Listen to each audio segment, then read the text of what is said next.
On a quiet night near Lake Lowell in 2016, a man answered an online ad for a date and drove out to God's Point. What happened next was a setup so violent that investigators said it shocked even veteran detectives. And by morning, Steven Nelson was dead, and 4 men were in custody. Sources used in today's episode are the articles from the Idaho Statesman, KTVB, KIVI, and Wikipedia.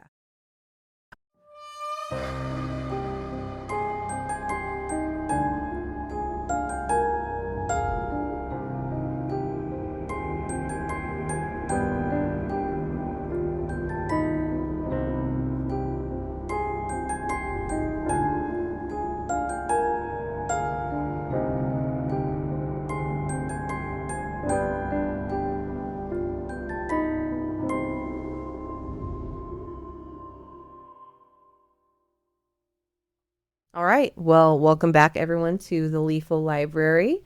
Glad to see you back this week. Spooky season. Some might say it's over. Some might say it's still going. We're open to whatever interpretation you may have. We love spooky season, so you can keep it going through Valentine's Day if you like. I do. You do you. You do you. I'm planning on probably doing that for my work setup, my work Halloween setup, because why not? It's fun. Yeah, I don't know. Mine's a little overwhelming. A lot of color. Mine's coming down. Mine's coming down. Can't do it. That's all right. But all I got to say is I had a blast this Halloween season at work. We do a big thing for the kids. So does Danny's work. And it's a lot of fun. And I dressed up scary and scared children last night, which is my favorite thing. Who doesn't like to scare some children? So They got to work for the candy. They got to work for it. Yeah. And I was grateful that my sister was here to actually hand out the candy because that's not my jam. I'm too busy scaring and playing with my animatronics and just freaking people out. It's my fave. So yeah, cheers to spooky season. Hope yours was amazing. We're back for yet another episode based in Idaho, and it's one that I definitely remember that this was a big story. This is really close to home. Pretty recent. This was 2016. It's so much so that when Dani was saying the intro, I was almost like, did we cover this? Because I just remember some of the details from it, which I'm not that girl that remembers the details of every case I've ever listened to. It's horrible. It's horrible. Yeah, so I'm just really intrigued to know the ins and outs of what happened, and I'm glad that you're covering this one. Yeah, it's very sad. You said it was going to make me mad as well. Yeah. Well, you're just going to be pissed. So, you ready to get into it? I'm ready to get into it. Let's go. Steven Nelson was 49 years old when he was assaulted and left naked early on April 29th, 2016, near Gotts Point at Lake Lowell in Nampa, Idaho. He died later that day from his injuries. 4 men were booked into the county jail. 22-year-old Kelly Schneider, 21-year-old Kevin Tracy, 28-year-old Jason Woods, all from Nampa, and 23-year-old Daniel Hinkle of Caldwell. I've also heard Wilder. Somewhere in that yonder. They were expected to be charged with first-degree murder and robbery. Investigators said Schneider could also face a grand theft charge. Deputies said the attacker stole Steven's car, clothes, and other belongings before leaving him severely injured. The first call to law enforcement came early that morning from a home near Gotts Point. Residents had reported a naked man walking around and knocking on doors.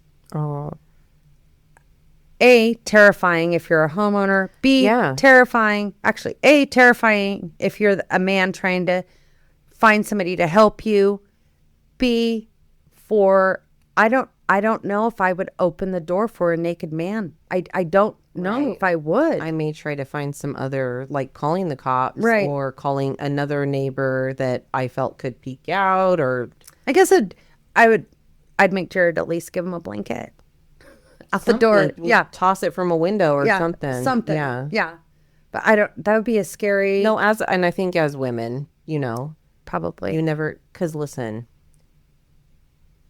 even a woman naked, if they have behavior that's acting super erratically, it would give me a little bit pause too. However, I'd be more apt to open for a woman or give, just statistically, it tracks. But a naked man that you don't know on your door. So if you were home alone as a woman, ooh. And this man was bleeding. Disoriented, bleeding. You don't know what the hell happened. Yeah. No. I have a story. Oh. About a naked neighbor. So my son was little in diapers. So under 2 for sure. And we lived out in Middleton. We had a couple acres out there. Yeah. And it was in the middle of the night. And I had to change a diaper. And we had went somewhere that day. I'd left the genius diaper bag. Or I was out of wipes or something. I had to go to the car. And it was like 2 o'clock in the morning. Love it. Not a big deal. Regular. Sure. Right. Run out to the car. Get my stuff. All of a sudden. And we're on acreage. Uh-huh. All of a sudden, I hear somebody call my name. Oh, my God. And I was like...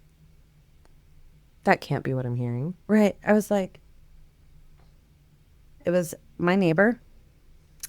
And she was crying and hiding behind a tree. I think it was God's intervention that I was up. Right. It just You had to go be. to the car and go outside. Her husband had beat her and kicked her out of the house just in her undies. I hear this type of shit so often. It from was domestic so fucking abusers. sad. I was crying. Why is that a thing? She was crying and then I was crying. And absolutely, I let her in my house and I gave her some shorts and a shirt to put on. It wasn't cold. I mean, cold. It was too cold to be naked outside. That's for damn sure.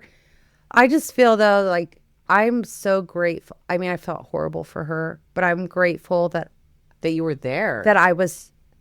I'm grateful that I needed baby wipes in the middle of the night so that she could get some comfort and warmth when she called safety, her. You never know what the hell someone's going to do. So yes, terrible. I have opened the door, but I knew her. But anyways, it's so sad and so scary. Yeah. And that makes me so irritated because I feel like I've heard that story from not only friends and acquaintances, but other crime things where I don't know the person. Why in the hell are these domestic abusers? They want to shut you out of your own house naked. It's so fucking sickening. It's control. And just... I don't know how you can try to keep up the facade of I care for a person if you're knocking them out of their house naked. And that asshole really just thought she was just going to sit outside and suffer, right? All night, be cold or whatever. Like, what are you going to do? Well, you know what? She had a fucking neighbor that needed butt wipes in the middle of the night. Yeah. And so she didn't have to beg or plead to come back in that house, which is ultimately what they want. She didn't have to do that. She was warm and able to call family. I don't think she called the cops, but that's understandable because you have to be so careful. This is in like 94, 95. So, and I think that most women know when it's going to be, they have so much to weigh, so many different variables that they're weighing in their mind. So although most people be like, duh, call the cops. No. Because the cops often can't do much if they can't prove anything. Some states it's different. Some states they take both parties to jail just as a like. Well, and this was 90s. Like you're gonna be like, we were fighting and I told her to get the fuck out of the house and I locked the door. Fuck her. And they're like, anyway. There's nothing unless she had, So and then in the meanwhile, he's fucking burning her shit in a burn barrel or something, right? Like there's all these stupid things to weigh, right? So you're right. Not right. I mean, it's not okay, but you have to find that perfect window of opportunity in that. It's a plan thing. A lot of people don't understand that. I really hope that people will start to understand it more. And when they're trying to help their friends or family, try to just support in which way you can and encourage in which way you can. Because the most dangerous time for a woman is when they leave. Yeah. And so it has to be like you have to think of so many steps in advance. And so if you don't have those steps already planned out, leaving at that point probably would end in disaster and not help you. So let's just cheers to learning about DV for us and our audience, because I didn't know this shit, because everyone just thinks, why wouldn't you just leave? Yeah. Why didn't you have the cops blow up the house? It's truly not that simple, and it doesn't work like you think it works in the movies of like, oh, now I call the cops and he's in jail and now I have several months to get my life in order. No, he'll probably be out the next morning, even if he does and he'll go be to back jail. at your house, and you can't make him. And infuriated that you've embarrassed him. Oh, yeah. In front of the neighbors, even. Oh, yeah. Never mind, you called your mom, whatever, So, anyways, little side story yeah. But I was like, oh my God, You've had a naked person asking for your help. And I was grateful. Oh, I bet. I felt so bad for her. Anyway. And it gave her a little bit of power, as you said, because he wanted her to have to beg to come back inside and be like, I was wrong. Whatever bullshit. Yeah. Those narcissists. And that's what they want, is for you to have no one and nothing. Mm-hmm. Yeah. That's their ultimate goal. So fuck all those shit ass people. All right. Back to the story. Residents had reported a naked man walking around and knocking on doors. When deputies arrived, they found Stephen. He had told them that he had been attacked and robbed. He was taken to St. Alphonsus Regional Medical Center in Boise, where he later died that morning at about 10:30. And St. Al's is like a more specialized hospital built for That's why trauma. They take you to Boise. You got to go. They do have a trauma ward and deal with specialized cases. The Ada County coroner ruled his death a homicide caused by cardiac arrest. Oh, my God. According to Canyon County Sheriff Kieran Donahue. What happened to Mr. Nelson was a heinous crime, Donahue said. Donahue was in another story we just did. Heinous, heinous, heinous, heinous. Like but it was a heinous they crime. have been heinous. I mean, yeah, you're going to get upset. But before he died, Stephen was able to give the investigators a detailed description of one of the men and had told them what had happened Before his heart attack. Thank God. I don't know if these guys would have got busted or not. Because he was able to describe what happened. He said he had been beaten, stripped, and that his 2006 Chevy Impala had been stolen after meeting what he thought was a person for a rendezvous near the lake. Mm-hmm. So, just for people that are not familiar, Gotts Point, we have Lake Lowell.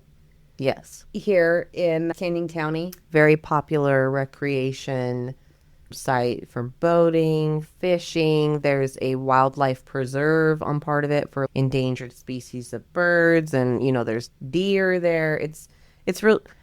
Lake Lowell gets a bad rap, as does anything in Canyon County from people. It is a reservoir. It is a man-made reservoir. But I will say I grew up on Lake Lowell and great memories from there. I don't know that I'd eat the fish from there, just because eating fish from anywhere, a little iffy.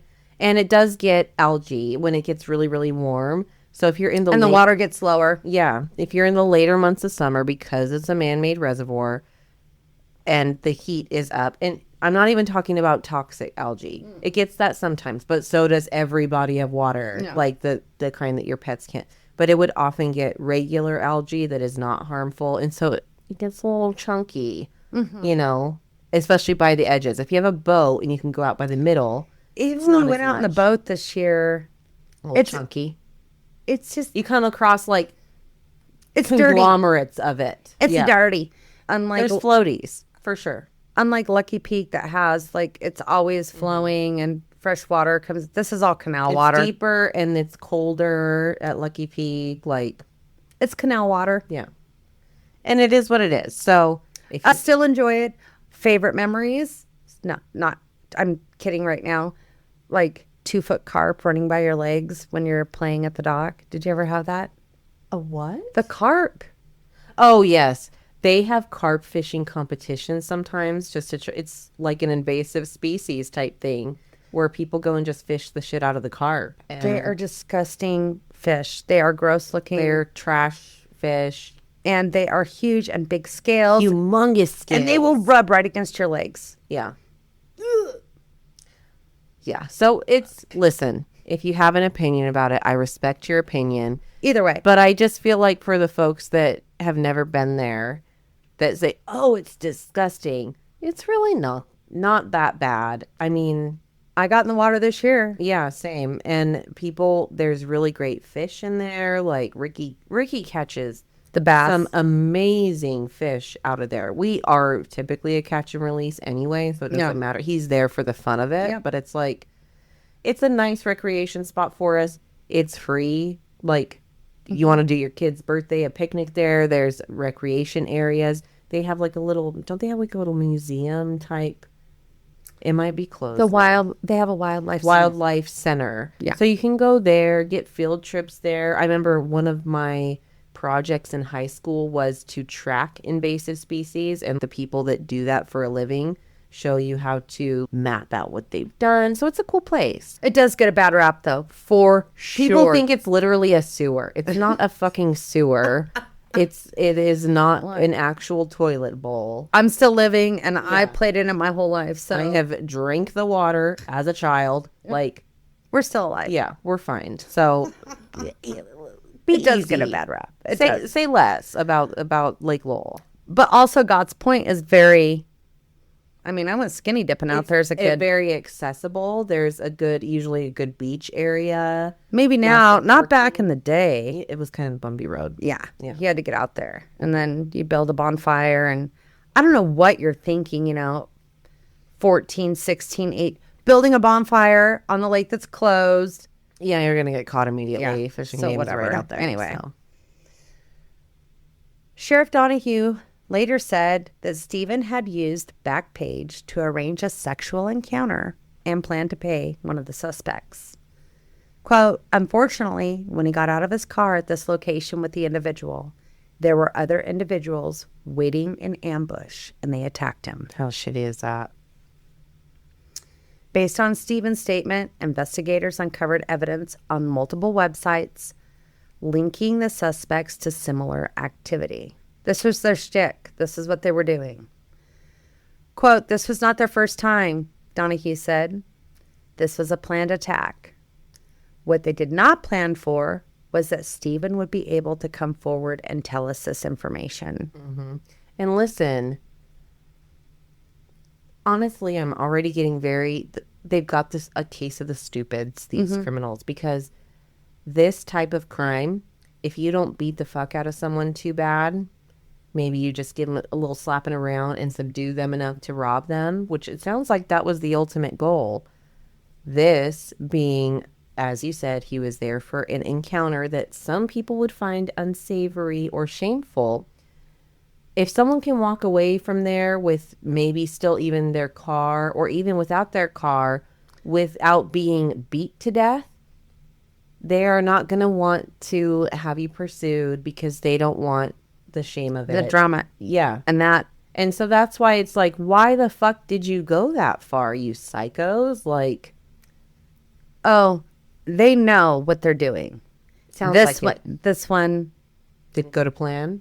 did not go to plan. Okay. Detectives believe there could be more victims in the Treasure Valley who have been ambushed in similar setups. Quote, we want victims to come forward, Donahue said. We believe they are out there.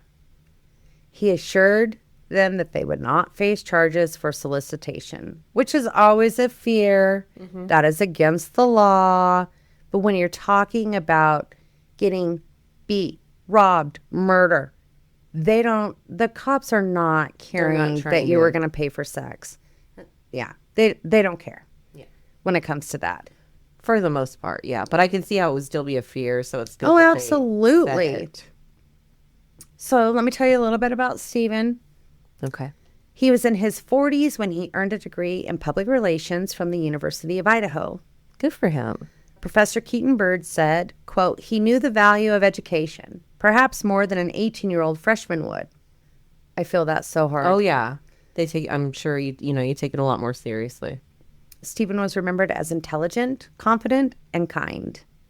Professor Becky Talent said her first thought after hearing about the attack was of Matthew Shepard. Right. Quote, somebody brought up Matthew Shepard in class once, she said. Stephen said something like, I hope to God we've gotten past that kind of violence. Oh, my God. And these are his good friends, like these professors, and they were his good friends. Colleagues, friends, yeah. Oh, my God. Jason Woods had posted the ad that Stephen responded to. Prosecutors said Kelly Schneider met Stephen online and arranged to meet him at Lake Lowell. Schneider pushed him down and kicked him repeatedly with steel-toed boots, leaving him gravely injured. Oh, my God. Who does that? Exactly. And this is why, obviously, I hope that I'm not giving the impression that I'm like, if you could just rob them, then just do that and it's fine. No, I don't think it's fine. But given the motive, why are we kicking people with steel-toed boots? Unnecessary. I think that if you have presented some sort of weapon, I don't think that It's 4 against 1 in a dark time in a place with no street light. It's pitch black out there at night. And I bet you Stephen was like, here. There was probably no reason. He would have just most How people scary. You just want to get a little something. Yeah. You're willing to pay for it. Mm-hmm. And now you're going to beat my ass and steal the car? What the fuck? I'm sure that he would have been, and most people would, 4 against 1. Unless you're a professional MMA fighter, most people are not foolhardy enough to believe that they can come back with aggression towards aggression. So and this guy doesn't sound like the type that would have done it, even if it was one-on-one, maybe. No, there's more to come about him. Oh, my God. Deputy Prosecutor Chris Boyd said, quote, he kicked him again and again. Kevin Tracy and Daniel Hinkle hid nearby in case Snyder needed help. Snyder took Stephen's wallet, his car keys, clothes, and debit card. Why did you need to take the clothes? Again. And why would you take the debit card, you fucking idiot? This is leading more to just like hate crime with a side of money. Like, I'd love to hate crime someone and get a little cash from it is what the vibes I'm getting.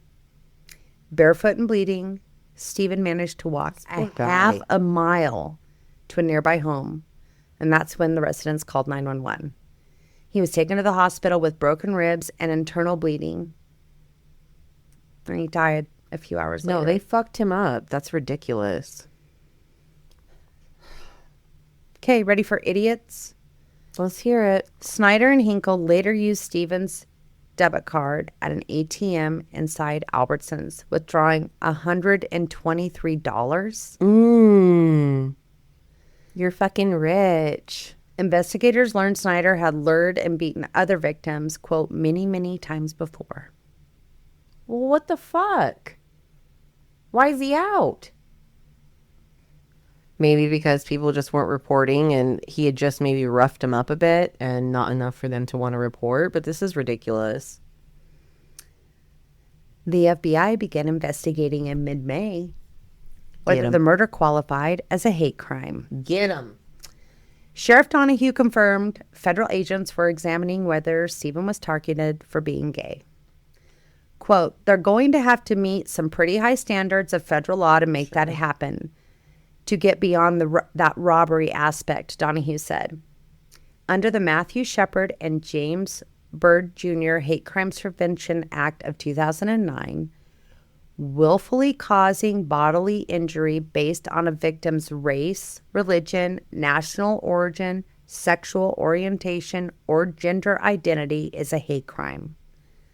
Quote, the law is complicated, U.S. Attorney Wendy Olson said. We have to prove the offense occurred because of the protected status of the victim. She said prosecutors must also prove the crime affected interstate commerce. Having that extra element of providing interstate commerce can be a little bit cumbersome, she said. So, why does it have to affect interstate commerce? Because it's a federal crime. Oh, so then they have the ability to step in. Okay. So, yes, in order for it to be a federal crime, they have to prove something in multiple states affecting it. Yeah. And we're going to get a little deeper into that as we go along. Good. I'm excited because I don't really think about this type of stuff often. So, on May 21st, the group Better Idaho delivered petitions with more than 1,500 signatures to the U.S. Attorney Wendy Olson calling for federal hate crime charges. Quote, the killing of Stephen should be another signal to our legislature that we need these protections, says Steve Martin of the Pride Foundation. Brian Lyda with the Idaho Coalition Against Sexual and Domestic Violence said, when we push communities to the margins, we encourage people to live their lives in hiding, to seek relationships in ways that put themselves in danger. Mm-hmm. Fuck yeah. Yeah. In June, the Canyon County Prosecutor's Office announced it would not pursue the death penalty because we all know that's a fucking disaster waiting to happen. It is. It really, especially with how Idaho's handled it. Historically, a shit show. Mm-hmm. Leading to years and years of appeals and retrials. A gazillion $1,000s of taxpayers' money. And I'm not saying it's not worth it, but really, we don't ultimately have to get the drugs from Black Doug. Yeah. Ultimately, we're going to end up where we end up on this, and which is going to be a shit show for eternity. And then dragging family members through that appeal process. Mm-hmm. We all know, because Idaho's death penalty is a shit show. Because we were not acting constitutionally for years. And we're handing it out like candy. And then now, yes, we did. And now it's all the drug stuff. Mm-hmm. Which, it'll be interesting to see what happens now that they brought the firing squad back.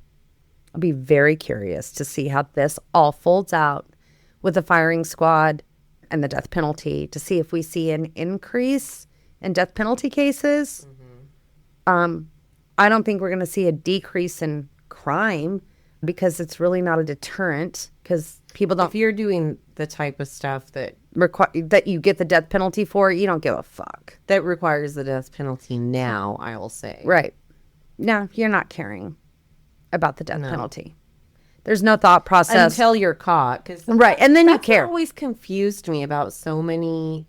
And I might have said this on other episodes, but I try to put myself in the shoes of people to try to understand their motives and everything. And some of these where I see these serial killers just in general, and I'm like, if I ended up getting caught and having to be in like a 23-hour solitary, I would be welcoming and encouraging the death penalty. Like, that's just me and how I am. I'd be like, absolutely. Let's go. Can we do it tomorrow? Let's fucking go. I would not want to be old with diabetes and health issues in that environment with just how bleak it is. And Idaho is very bleak. We're in one of the Idaho correctional facilities not a good time. Are rated top 10 worst in the. They don't give a fuck. No, they don't. And that's why Kohlberger's having such a hard time. It's like, what the hell? Mm-hmm. No, and so a few of them do. A few of them are like, oh my gosh. But I would just, if that was me, I don't want to live that way. I'd be like, let's go. Put me to sleep forever. Yeah. But they fight it and fight it. And I also don't. But I have this will to live that's so, and I think it's probably the narcissism that allowed them to fucking kill people, and it's like, it's crazy to me to just try to reconcile that. But I don't, at the base of it, I don't think that the death penalty is a deterrent for these people. I don't think so either. And like I said, the death penalty is very gray for me. I don't know how I feel about it. Same. I don't know. I'm not opposed. I'm not against. Overall, I oppose just because I know that it never plays out how you think It's very messy. It sounds like, okay, now you die. It is always a fucking shit show. And I think for the families and the taxpayers, just especially if you have botched attempts, oh my God. Which we saw with Creed. Yes. And then you're welcoming in legislation that's now this is cruel and you like it's just such an absolute pile of shit to step into for so many parties, the victims, the families, the state, the taxpayer, like so many things. I think overall, and especially with the firing squad, I find that somewhat barbaric and weird. Like I truly do. I will say that, let me just say, I'm going to be a little devil's advocate here for this, is because people that have had the death penalty have fought and fought and fought, getting knocked out and then getting dead, that they have kind of, this was the only action that the state could do to actually conduct the sentence, if that makes any sense. No, I see what you're saying because I'm not saying anything bad, but I'm just saying this is where it's got, so the state is going to find some way to make this happen. It was almost ridiculous to keep imposing this right. And we had seen that. Do that. We had seen that where they're just not going to impose the death penalty. They're just going to give them life in prison because even though by law it would qualify for the death penalty, there was judges that's like, I'm not going to give the death penalty because our prosecutors have said, I'm not going to do this because it's just going to drag on and on and on. So guess what we're going to do? Just what they did with Kohberger. Life, no parole. You can't even ask. You're fucked. And that's what they've been doing years and years and years. And I prefer that that's my opinion is that I prefer that for these types of people because then they can't keep being the center of attention. They can't keep dragging people into it because I think that some of them like it. Oh yeah, they like being able to get a reaction, as we know with narcissists. I think all of us and they switch attorneys, and they don't get Miralax or whatever bullshit. Oh my God, I'm constipated, and it's affected my constitutional rights. Yes, and so I just feel like it kind of shuts the book. Like, no, we're not going to continue revisiting this. This is your sentence. I don't really care about the taxpayer money of keeping someone there for life because I think we've seen that how long did it take for Creech to even get to a point of getting executed? And then how many botched attempts? How much money did that cost? So for me, that's something that I don't care about. Most of our taxpayer money goes to like fuel wars abroad. I don't really give a shit about the only reason that whatever it is. The only reason that for me, because like I said, I'm great. I don't know if I'm against it or for it, but I also have to say some families want that. Right. And they deserve... If we had an efficient, effective way and you didn't have to wait 30 years to do it. Yeah. But some families want that closure. And whatever feels good to... Like I said, I have no opinion. But if that makes them feel better that somebody else is dead because they killed their loved one, then that's what they should get. And listen, I can understand, especially for some of the ones that get away with it for 20 years. Yeah. The fact that someone was able to live their life in society for 20 years after committing an atrocity and then finally goes to jail in their old age. And it's like, I can see that. Not just for that specific circumstance, but I can see how that would really fucking grind my gears. Like... So for me, it's whatever. It's like I feel like the family should be able, of the loved one, should be able to have more say. And I do think they get say, but I just want whatever makes them feel a little bit better. They're never going to feel good. No, but if they want a guy to just rot in prison for the rest of his life and no parole, and they're cool with that, fine. If they want somebody to die as getting their say, I'm cool with that. I understand how, and I should say, it's a very complex thing.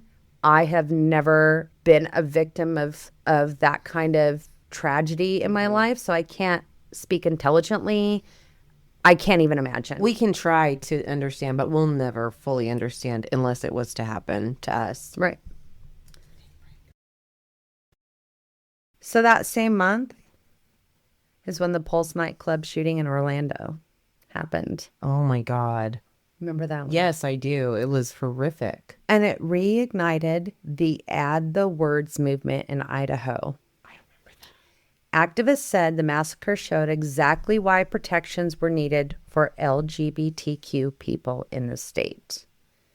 It's like 49 people were An absolute massacre. Just terrible. I want to say another 58 were injured.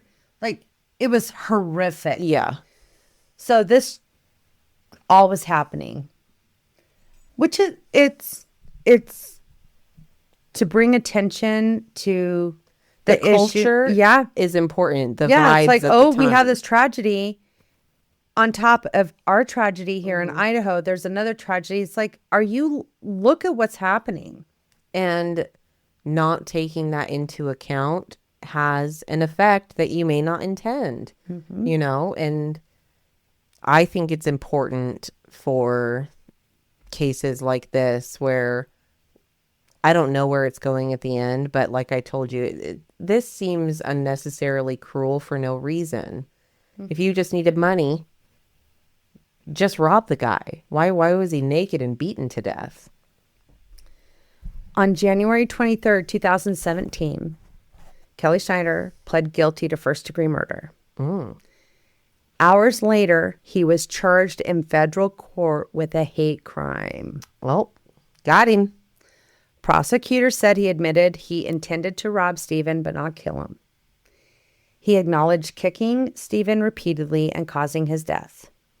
As part of the plea deal, felony robbery, theft, and conspiracy charges were dropped. He faced up to life in prison and was set for sentencing on March 20th. Okay. And just 2 days later, Snyder pled guilty to a federal hate crime for willful assault based on sexual orientation resulting in death. He faced up to life in federal prison, 5 years of supervised release, and a $250,000 fine. And his sentencing was set for April 26th. Okay. But see, note how he pled guilty to it. I feel like he knew he was, no pun intended, dead to rights on that this was a targeted attack and that it had some other, what's the word? Some other things behind it. You know, it wasn't just to rob someone. No. There was some other intentions that were at play here. Yeah, absolutely. And so I can't remember if it's later in my story, so I'm just going to say it now. So how they got this as a federal crime was because he used the internet. Genius. Because It's the World Wide Web. yes, www. It's the www dot. Yes. Oh, I love that. So even though they said it was going to be difficult at the beginning, the prosecutor said it would be difficult to do. Once you use the internet or a cell phone. Now you're interstate, you're worldwide. You're Pitbull, Mr. Worldwide. Absolutely. I love this. On February 2nd, Jason Woods was convicted of first-degree murder, robbery, conspiracy, and accepting the earnings of a prostitute. Oh. Yeah, he was the guy. And he went to court. He went to trial. Oh, did he? Yeah, that's why he has and. Oh, they got him. Yeah, got him good. Prosecutors said Woods helped Snyder lure Stephen to the lake, where Snyder beat and robbed him. Woods had a disturbing history. He and his ex-girlfriend had previously set up fake sexual encounters to rob clients. According to police, Gross. Woods had driven the woman around and also had her perform sexual acts for money. So sometimes it was a trick, sometimes it wasn't. So we're like, that's where I just don't get, and why it makes the motive more clear. It's like you're not against prostitution and thinking prostitutes are bad. No, Sometimes it's okay. you were pimping out your girlfriend. Mm-hmm. Okay. Anyway. He admitted to dividing up the proceeds at the end of each night. Oh, how sweet. So fair. Prosecutors said he had, quote, assembled accomplices to lure and rob prostitution clients, first targeting homosexuals before deciding that gay men were easier victims. Because of the shame aspect that we talked about. Yeah. And that's really what it was, is that If either... you just rob them, they're probably not going to say anything. No. And even, yeah.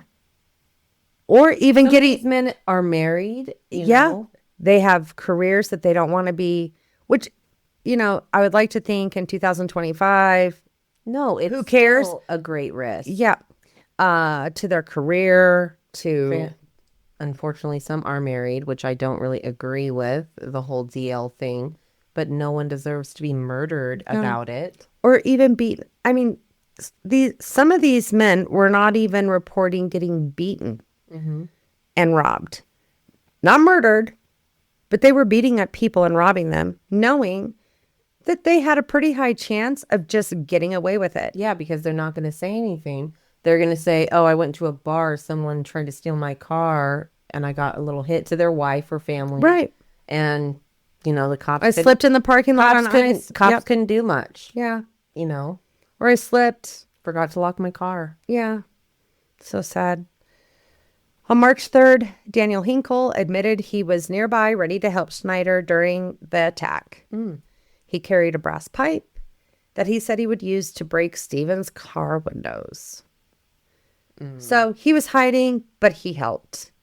He faced 5 years to life in prison and 7 more years for violating probation in a 2015 case. 5 years to life. That is such a span. Yeah. Some of these spans that you get, I'm like, I guess that does help you leave it open to interpretation of, if someone did really do something that wasn't very harmful, but it's still strange to me. Yeah.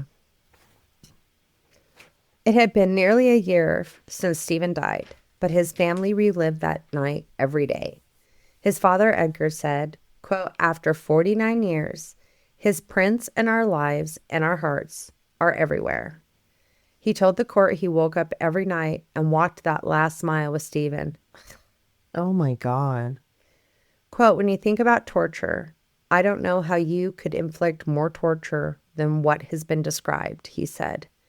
His mother, Mary, missed her son's daily phone calls.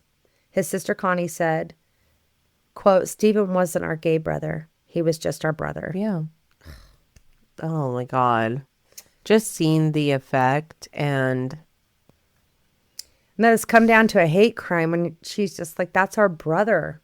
Yeah. I mean, it was a hate crime, but she's like, we didn't view our brother in that way. He was just my bro. Yeah. Who called our mother. Every single day. Okay. Snyder sat in a yellow and white jail jumpsuit with his head down as the family spoke. Judge Thomas Ryan sentenced him to life in prison with 28 years before he'd be eligible for parole. He said, quote, he should not be released any earlier than age 60, and that may be too soon. Good for him. Yeah. Prosecutors said Snyder had a history of violence and that group had planned similar robberies, like we talked about. Mm-hmm. Snyder's defense attorney, Dick Rubin, argued that Snyder's violent upbringing shaped who he became. Rubin says Snyder had been abused as a child and that his mother was a victim of violence while his father struggled with drug addiction. Ugh. Puke. Don't care. And but listen, it's just because we have been and have known so many people who have been through violent upbringings. I mean, look at women. What is it, like 20% of women have been sexually assaulted? Are they out doing mass murders? Are they the ones out doing big crimes? No, they're not. So it's like, yes, we can hold some space for that or whatever you want to say, but there's so many people who have gone through true atrocities and no one should have to go through that, but they're not doing this shit. Like this, this is just a willful, cruel act, And it's not just to get money. If it was just to get money, you would have been a lot smarter about it and just gotten the money. So no, you're out here to be 4 dudes that beat the shit out of another guy because you feel a certain type of way about that guy. Yep, exactly. Yeah. His defense attorney said also by the time the Snyder was 5, he was showing violent tendencies. By 9, he was hospitalized in a psychiatric facility, diagnosed with a depressive order, post-traumatic stress disorder, and ADHD. And that sucks, you know? Sorry, dude, but really? And I wish that he wouldn't have had whatever up if it was a nurture thing versus a nature thing. Like, I'm really sorry. No one deserves. At the age of 5, if you're doing that, I do believe that something shitty was going on in your life. But this was not the way. We all have a story, is all Yeah. I'm saying. Okay, don't get upset. I will, but sure. Defense attorney Rubin told the court, quote, just as Stephen did not choose to be gay, Kelly did not choose his childhood circumstances. I don't know. I feel like we've seen some people try to connect the dots these ways in the past and draw a comparison that isn't really there. Or even if it was there, it's incredibly distasteful. We're not done. Oh, okay. Go on. He said that as Stephen's family has compassion for others, he hoped they might feel, quote, a little compassion for Kelly. No. And in what way? And what does compassion look like to you? What are you actually asking for here? Say it. I would like the family to Feel sorry for the guy who murdered their son. and say that he should never spend a day in jail Shut the because fuck of up. his childhood. it just What are you asking the family of a murdered person to do? What do you actually want? it makes you That's wanna puke. cowardly and it's pussy ass bitch shit. And Snyder had spent time in juvenile corrections from ages 16 to 18, then state prison from 19 to 22.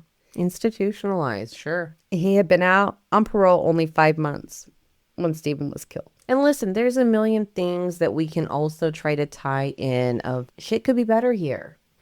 Prisons could be better. Juvenile corrections could be better. But that's never going to get you an excuse to fucking murder someone. I'm sorry. There's still room to discuss that in another avenue. I don't think that this is the place to discuss it.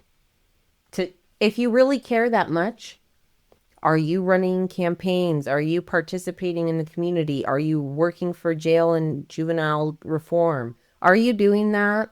No. Because that's what will really change it. Not trying to pull out little key buzzwords for a defendant. And I know, they've got to do it. They've got to try to present the best defense, or else, because if they don't try to pull out every stop, Appeal. yes, retrial, mistrial, bullshit, ineffective counsel. So I get it, but it's still, this is why me personally, I would not want to be hearing this absolute bullshittery of, oh, what about this? Like, again and again and again for a death penalty There was this sentence. one time, like, Yes. when given a chance to speak, Snyder said, quote, I am truly sorry for the pain and suffering I put your family through. There's nothing I can ever do to make it up.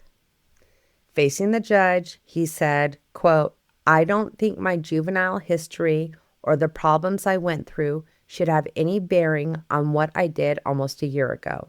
That's a cop-out. It's an excuse. It's pure stupidity to use that to my own benefit. Wow. Surprised. I would have never. And I'm not also, a gambling woman, but even if I was a gambling woman, I would have never bet that I would hear that.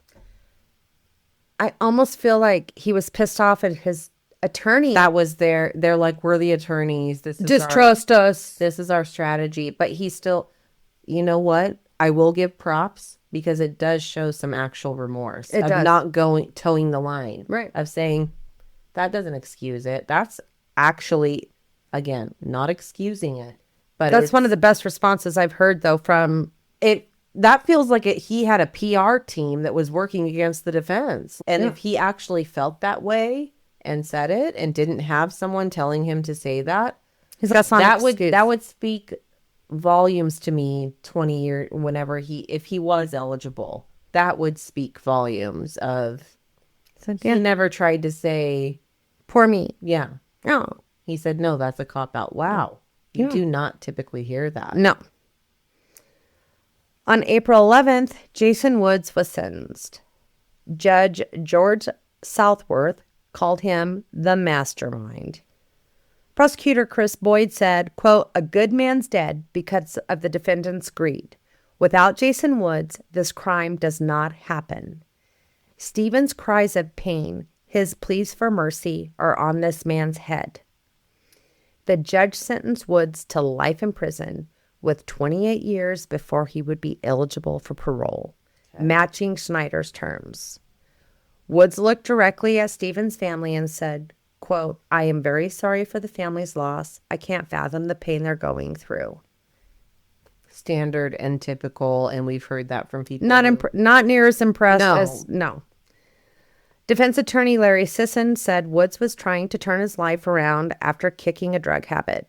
He said Woods, who identified as a bisexual, never intended violence and wanted Kelly to perform services for Stephen that would have been paid for willingly.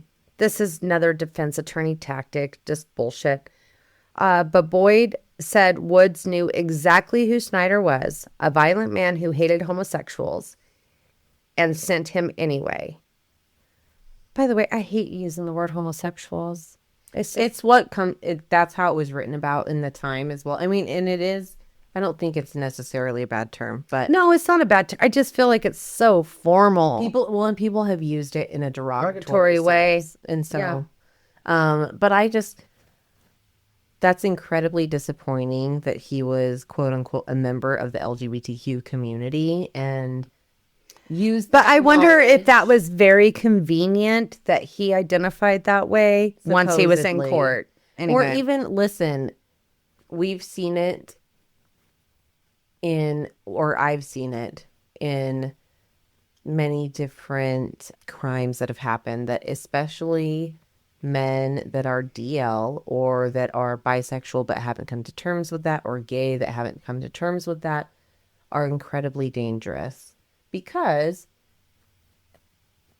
they are not willing to give up the straight man privileges, the facade that they have. Wife, kids, my laundry's done, my meals are cooked. Yeah, I've got these kids. Cool. They're great. It creates such a burning tension of emotions that even adds to the fear of being exposed or anything. So I wonder, were you even out at this time? I'm not saying that whatever. But maybe he is bisexual. But at this time, was he telling his buddy that hated Yeah, we're all these hated gay people that... No. Or was this another one of his outlets to prove himself? Because that's what you see. The just desire to prove yourself to other men and justify yourself and be important to other men, that trumps so much. And it's just, there's a lot of good conversation about this happening. Well, Judge Southward said, quote, "A lot of people are raised in not the best households and turn out just fine. And truly. Suck it up, Buttercup. You're a fucker." Really. I think it's good to mention it just because it shows how things are passed down, not only genetically, but through the same traumas. And I think that people over the last 2 generations especially are becoming more cognizant of, hey, I'm feeling this. I'm triggered by this. Should I do it the same way my parents did, or should I try to find another way? Right. But you don't feel about it. It will never excuse. Go to some therapy. Yeah, take some. If it's a problem, you have got to, and people that have a lot of money do it or don't do it.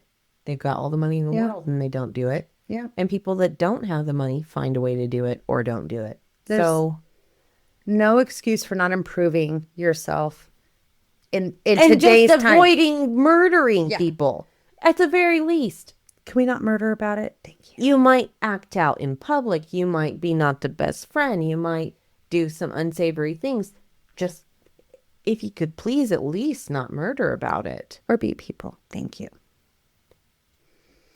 On April 26th, Chief U.S. District Judge B. Lynn Windmill sentenced Kelly Snyder to 28 years in federal prison for that hate crime.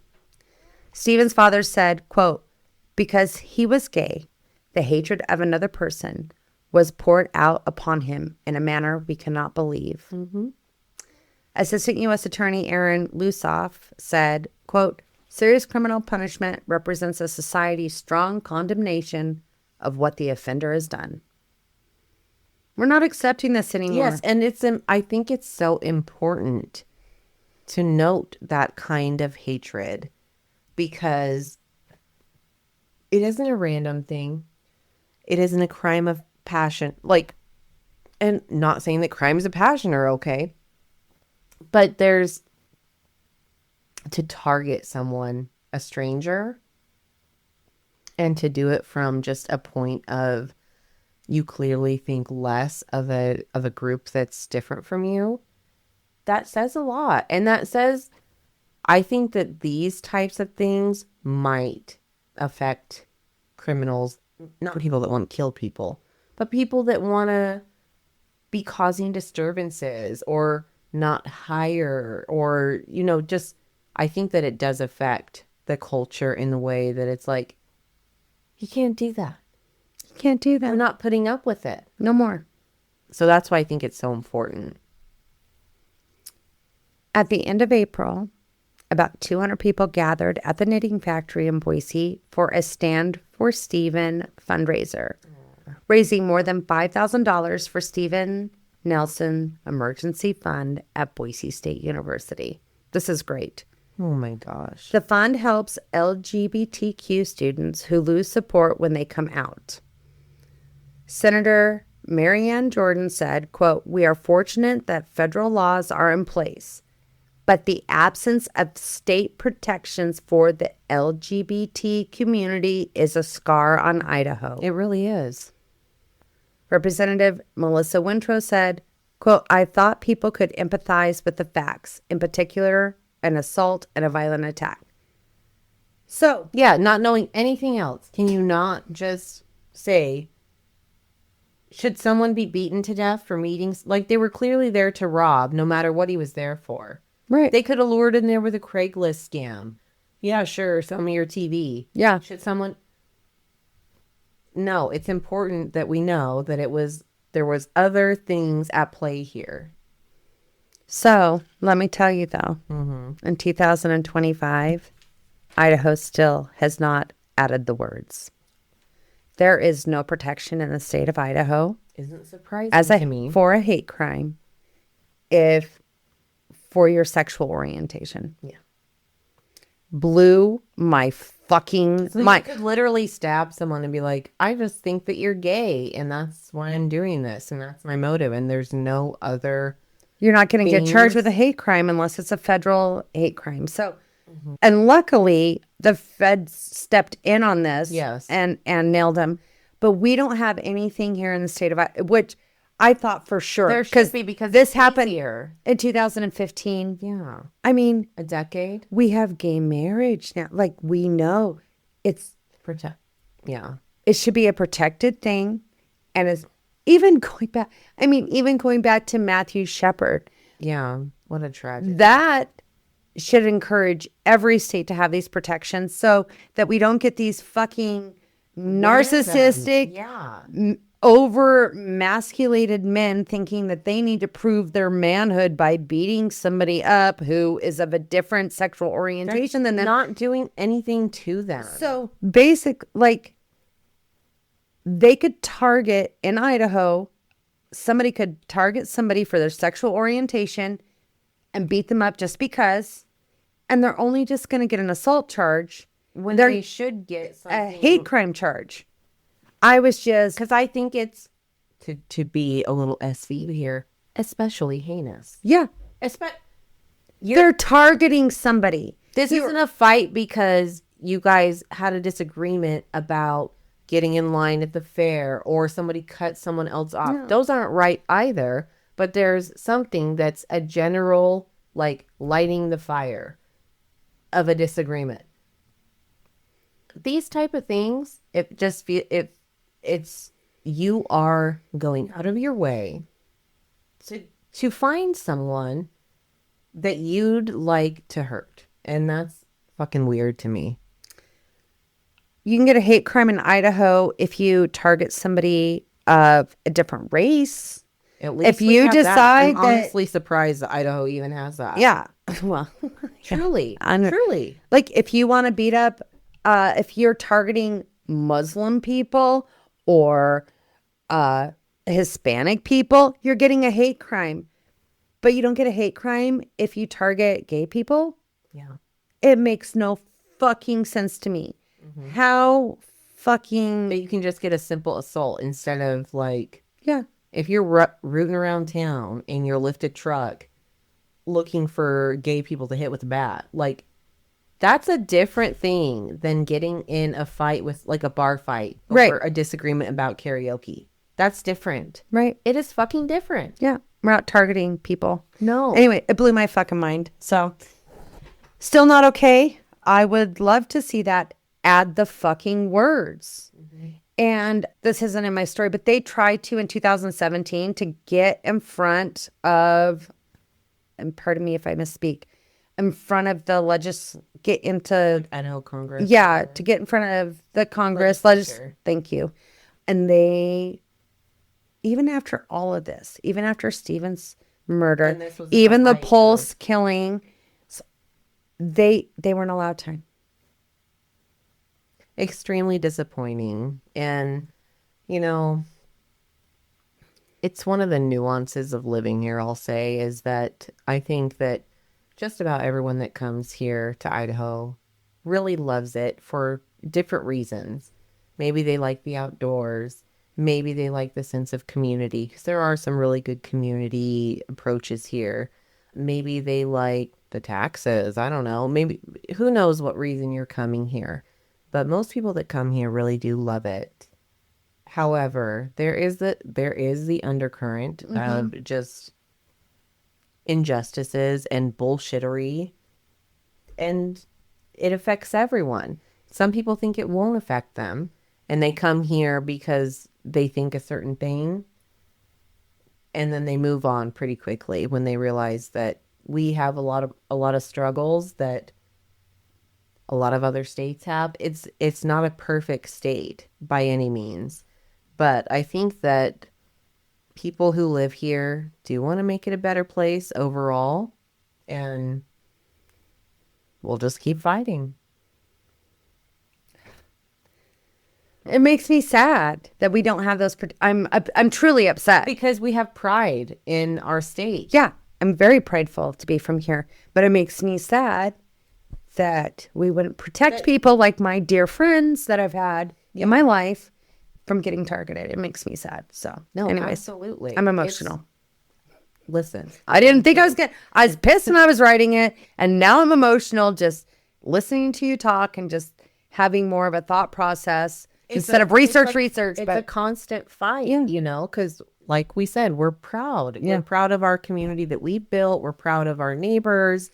We love each other. And how hard is it to fucking add those words? Like is the thing. And that's what makes it so much more infuriating. Yeah. Like, why can't we do that? We can, how fast did we rush through the firing squad? Very fast. Few days, few weeks. Oh, yeah. And now we have all this. And we're building funding. we're building. Now as soon as Brian Koberger killed those poor fucking kids up there, they're like, build it. We're passing this law. We now have unlimited funds and unlimited means to do whatever the fuck we want. But we can't add the words for a hate crime. Yeah. That fucking pisses me off. It made me emotional. I think you summed it up perfectly, and you showed that it's just it's incredibly disappointing Yeah. for something that we're passionate about. Yeah. And it sucks, but this is where we live, and we have a lot of things to be proud of and a lot of things to continue to work on because fuck that shit. Yeah. So let's get to these, where these guys are at now. Oh. Kevin Tracy is now 30, and he was released in 2017 on probation. His probation ends in April of 2027. Daniel Hinkle is 32 and was just released on parole in 2024. His probation ends. He got a probation, kids. His probation ends in April of 2036. At least there's a good amount of supervision. And he'll probably fuck that up. I don't know how. Listen, kudos to these people that can be on parole for 10 plus years, never drink, Be around people who are drinking. You can't, yeah. Roommate. Yeah. I can't smoke. Well, it's not legal to smoke the marijuana in Idaho anyways, but you can't even go have a little gummy to sleep. Like, yeah. So he'll probably fuck that up. Jason Woods is 38 and is in custody at the Idaho State Correctional Center, F Block. He'll be eligible for parole in 2034. I always like to throw in the blocks when I find them because then I like to refer to it with other criminals like, who's your buddy, bro? Who's on your block, honey? Yeah. I like that. And Kelly Schneider is currently 32 in a federal prison in Colorado called USP Florence Ad Max. This is a bad one. It is. I think they had Chapo there.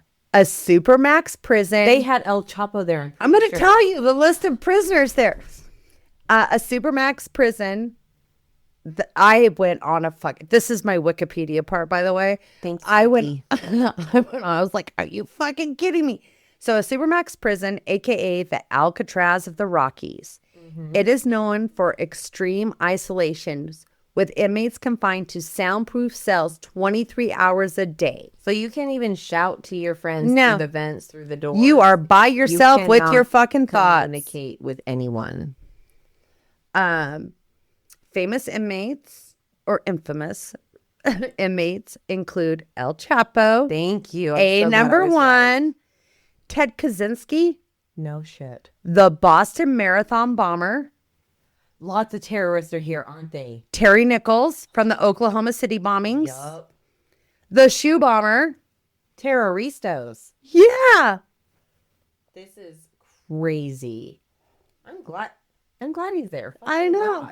Anyway, I was just really surprised. I was like, okay, super blah, blah, blah. And I was like, oh my God, the inmates, he's in there? Fuck yeah. And so you know what? He's a fucking peon in there, by the way. He doesn't even have not even any cred. No cred. You're like, we got Ted in here and we got the boss and El Chapo here. the shoe, we don't get, you're some little piddly, because some of these guys they're respected for their fucking. Some of these folks, so like El Chapo, I'm sorry, this is not to give props or anything. Right. That was a multi-billion-dollar business. Right. And he was not given it by his parents. He wasn't given $1 million loan. He wasn't given anything. He built this. He grew this. Yes, it's a terrible fucking business, but to be able to not only get that level of control and business, but he was, for the most part, in some places, locally loved because he was also giving back to communities. I'm not saying he wasn't violent, but he did things that people, even that could have been hurt by his practices, they still liked him. I'm feeling like somebody like El Chapo, Ted Kaczynski, they're probably getting a little bit more care than some fucking idiot that murdered a gay person. Mm-hmm. I'm just saying, I bet you there's different levels of respect. Sure they all have fan clubs, and no one has. I think not many people have a fan club for our for people. Here, no, our criminal here. No, they got you on way to use the internet, motherfucker.